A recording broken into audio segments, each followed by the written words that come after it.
బాబు అది కాదయ్యా స్కూల్స్ కానీ ఏదైనా చూడండి అనేది ఆయన ఇన్వైట్ చేయొచ్చు దాన్ని. అలాగే ఆయన ఓడిపోయారు, 151 సీట్ల నుంచి 11 స్థానాలకు వచ్చారు. ఆ విషయం తెలుసు జగన్మోహన్ రెడ్డి గారిని. ఆయన కూడా అలా అంటా ఉంటే, బాబు మేము అన్ని చేసినా కూడా మరి మీరు తిరస్కరించారు, వెళ్ళి ప్రజల్లోకి వెళ్ళి వాస్తవాలు చెప్పండి అని చెప్పొచ్చు ఆయన.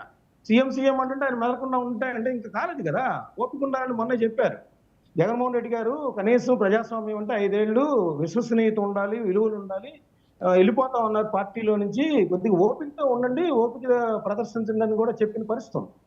సో ఆ ఓపిక మిగతా ఈ ట్వీట్లు చేసేవాళ్ళు కూడా ఆలోచిస్తే మంచిది, 5 ఏళ్ల పాటు ఉండాలని.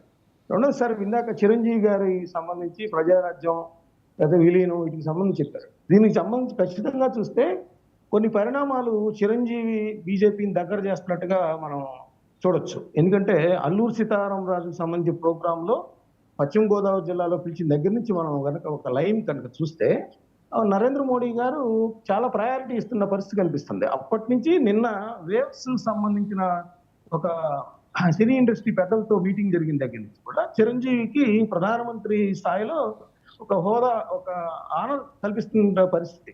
ఎందుకంటే అక్కడ మన ప్రమాణ స్వీకారం అప్పుడు కూడా పక్కన చంద్రబాబు నాయుడు ఉన్నప్పటికీ కూడా పవన్ కళ్యాణ్ గారు అదేవిధంగా చిరంజీవి గారిని ఆయన పవన్ కళ్యాణ్ గారు చెప్పడం, మా అన్న ఇక్కడికి వచ్చారని ఆయన వెంటనే అక్కడికి రావటం, 2 చేతులు ఎత్తి చూడటం, కిషన్ రెడ్డి గారి సంక్రాంతి వేడుకల్లో వాళ్ళ ఇంట్లో జరిగిన దానిలో కానీ సో ఎన్ని లైన్ కట్టి చూస్తే బీజేపీ ఎక్కడో చిరంజీవిని అట్రాక్ట్ చేయాలి వాళ్ళ పార్టీలోకి అనేది కనిపిస్తున్న పరిస్థితి ఉంది.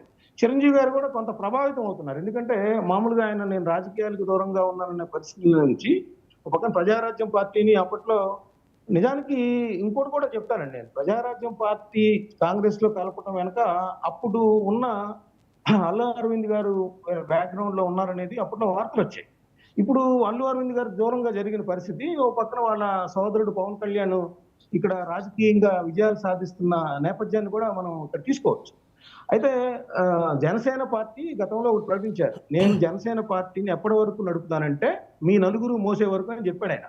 సో విలీనం చేస్తారనే మాటలకు అక్కడ మనకేం అర్థం లేదు. విలీనం చేస్తారని నేనైతే అనుకోవట్లేదు. ఎందుకంటే ఆయన ఇప్పుడు ఇదే నిన్న అంబటి రాంబాబు గారు కూడా ఒక మాట అన్నారండి, రాజకీయాలకు పనికిరారు అనేది. అంటే పవన్ కళ్యాణ్ కూడా పనికిరారని చెప్పారు. ఆయన వెంట్రుకలు పీకలేరు, చేతి వెంట్రుకలు, గడ్డంలో వెంట్రుకలు ఏం పీకలేరు అన్నారు. అందరిని పీకి చూపించారు, అది కనిపించింది అక్కడ.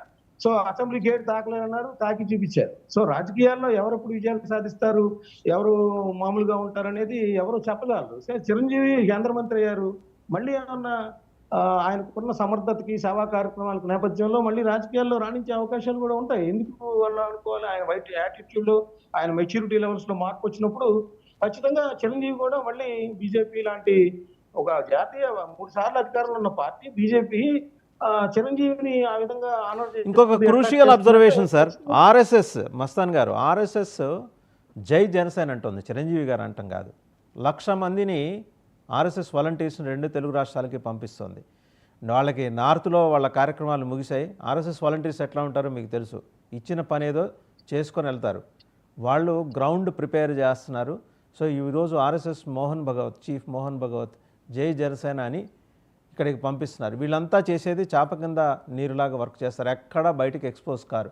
అంతా అయిపోయిన తర్వాత అరవింద్ కేజ్రీవాల్ లాగా తెల్లముఖం వేసే పరిస్థితి ఆంధ్రప్రదేశ్లో ఉన్న పొలిటికల్ పార్టీస్కి వచ్చే ఇది కనిపిస్తుంది.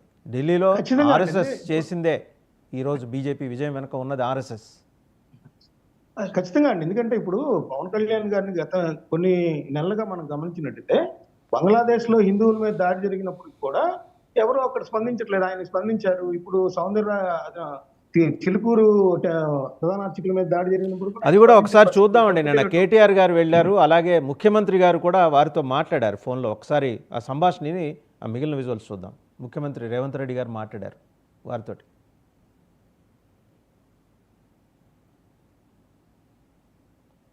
కేటీఆర్ పరామర్శకి వెళ్ళారు, మాట్లాడారు. తర్వాత ముఖ్యమంత్రి కూడా ఫోన్లో మాట్లాడారు. ఆ సంభాషణ కూడా విందాం.